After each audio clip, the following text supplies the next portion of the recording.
శ్రీమాత్రే నమః. అందరూ ఎలా ఉన్నారండి? ఈరోజు గురు పౌర్ణమి కదా! మీ గురువులందరికీ మీరు శుభాకాంక్షలు చెప్పారని అనుకుంటున్నాను. నేను కూడా నాకెవరెవరు గురువులున్నారో వాళ్ళందరికీ శుభాకాంక్షలు చెప్పానా లేదన్నది ఒక వీడియో పోస్ట్ చేశాను. చూడని వాళ్ళైతే ఆ వీడియో చూడండి.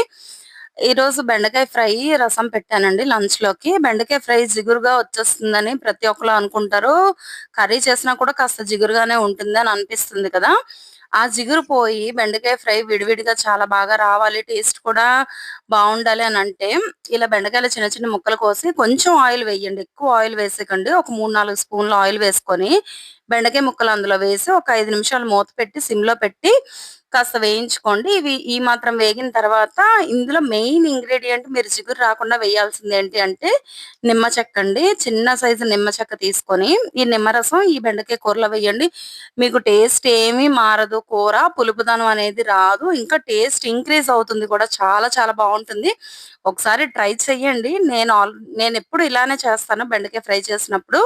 నాకు చాలా మంచి రిజల్ట్ అనిపించింది కాబట్టే ఈ వీడియో మీకు షేర్ చేస్తున్నాను. ఇలా కలుపుకున్న తర్వాత మళ్ళీ మూత పెట్టి ఒక 5 నిమిషాలు మగ్గించుకోండి. చూసారా పక్కన రసం మరుగుతున్నది. ఒక 5 నిమిషాలు మనం మగ్గించుకునేసరికి బెండకాయలు కాస్త వేగుతాయి మూత పెట్టి మగ్గించుకోవడం వల్ల. ఇలా వేగినప్పుడు ఇప్పుడు 70% వరకు వేగిపోయి బెండకాయ ముక్కలు కాబట్టి కాస్త ఉప్పు వేసుకోండి రుచికి సరిపోయినట్టు. మీరు మీ టేస్ట్‌కి తగ్గట్టుగా మీరు సాల్ట్ అడ్జస్ట్ చేసుకోండి.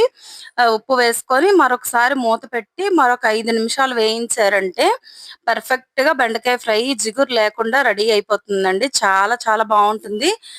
ఒకసారి ట్రై చేయండి. ఫైనల్‌గా మీ టేస్ట్‌కి తగ్గట్టుగా కారం వేసుకొని దింపేసుకోండి. అస్సలు జిగురుండదు. చాలా విడివిడిగా పొడిగా వస్తుంది కూర. ఈ వీడియో నచ్చితే లైక్ చేయండి, షేర్ చేయండి, కామెంట్ చేయండి. Channel subscribe